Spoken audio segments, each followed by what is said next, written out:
Hello friends, welcome to Ashika's kitchen. இன்றைக்கி நம்ம சேனலில் ஒரு சூப்பரான சைட் டிஷ் ரெசிபி தான் பார்க்க போகிறோம்.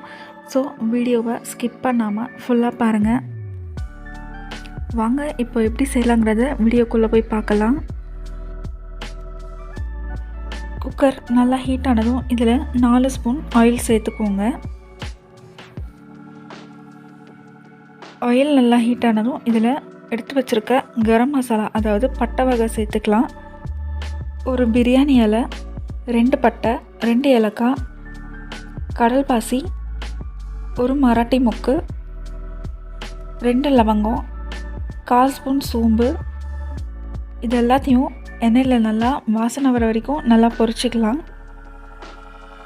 பட்டை வகை சேர்க்கும்போது ஸ்டவ் ஃப்ளேம் சிம்மில் வச்சுக்கோங்க, இல்லைன்னா கருகிடும். இப்போ இதை ஒரு வாட்டி நல்லா மிக்ஸ் பண்ணிவிட்டு இதில் வெங்காயம் சேர்த்துக்கலாம். நான் இதில் ஒரு பெரிய வெங்காயத்தை பொடியாக நறுக்கி சேர்த்துருக்கேன்.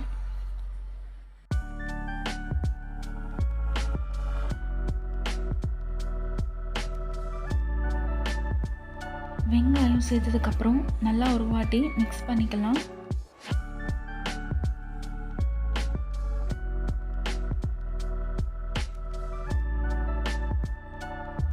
இப்போ இதில் 1/2 ஸ்பூன் இஞ்சி பூண்டு பேஸ்ட்டு சேர்த்துக்கலாம். இஞ்சி பூண்டோட பச்சை வாசனை போகிற வரைக்கும் நல்லா வதக்கிக்கோங்க.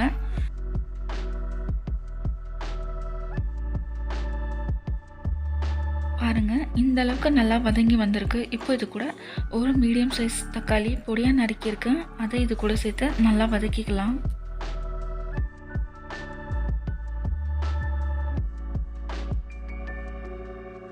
தக்காளியும் ஓரளவு நல்லா மசிஞ்சு வந்திருக்கு. இப்போ இது கூட 1/4 கப் பச்சை பட்டாணி எடுத்திருக்கேன், அதை இதில் சேர்த்துக்கலாம். ஒரு பெரிய உருளைக்கிழங்கை நல்லா தோல் எல்லாம் சீவிட்டு ஓரளவுக்கு பெரிய பீஸை கட் பண்ணியிருக்கேன், அதை இது கூட சேர்த்துக்கலாம்.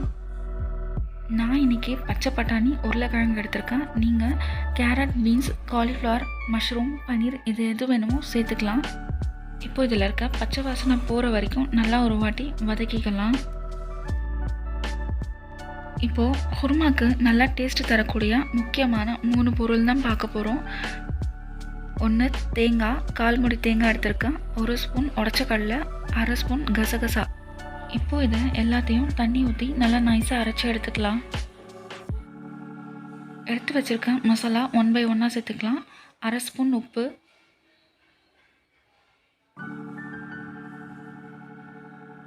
1/4 ஸ்பூன் மஞ்சள் தூள், 1 ஸ்பூன் குழம்பு மிளகாத்தூள் எடுத்திருக்கேன். உங்ககிட்ட குழம்பு மிளகாத்தூள் இல்லைன்னா மிளகாத்தூள், தனியாத்தூள் எடுத்துக்கலாம். மசாலா எல்லாம் சேர்த்தாச்சு. இப்போ இதை ஒரு வாட்டி வதக்கி விட்டுக்கலாம். வதக்கும் போது அடி பிடிக்கிற மாதிரி இருந்துச்சுன்னா கொஞ்சமாக தண்ணி தெளித்து வதக்கி விட்டுக்கோங்க, அடி பிடிக்காது. இப்போது தேங்காய், கசகசா, உடச்ச கடலை சேர்த்து அரைச்சிருக்க மசாலாவை தான் சேர்க்க போகிறோம்.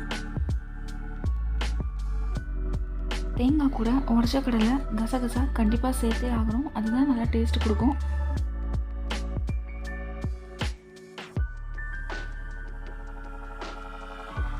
மசாலா எல்லாம் சேர்த்தாச்சு. இப்போ ஒரு வாட்டி வதக்கிக்கலாம். வதக்கும் போது அடி பிடிக்கிற மாதிரி இருக்கும், ஸோ சிம்மில் வச்சு வதக்கிக்கோங்க.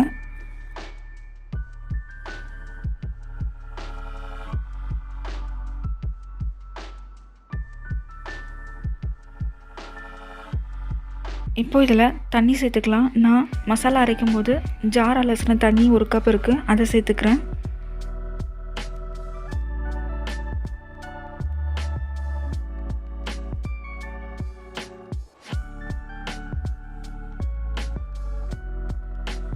இப்போ இதில் 1/2 கப் தண்ணி சேர்த்துக்கலாம்.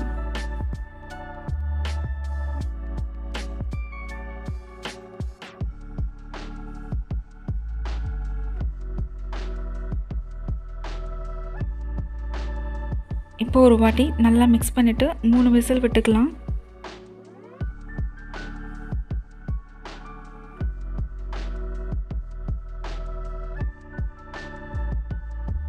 விசில் வந்துடுச்சு. குக்கரை ஓப்பன் பண்ணி பார்க்கலாம். பாருங்கள், நம்மளோட உருளைக்கிழங்கு பட்டாணி குருமா சூப்பராக ரெடி ஆகிடுச்சு. இந்த குருமா இட்லி, தோசை, இடியாப்பம், சப்பாத்தி, பரோட்டா கூடலாம் செம்ம காம்பினேஷனாக இருக்கும். கண்டிப்பாக ட்ரை பண்ணி பாருங்கள்.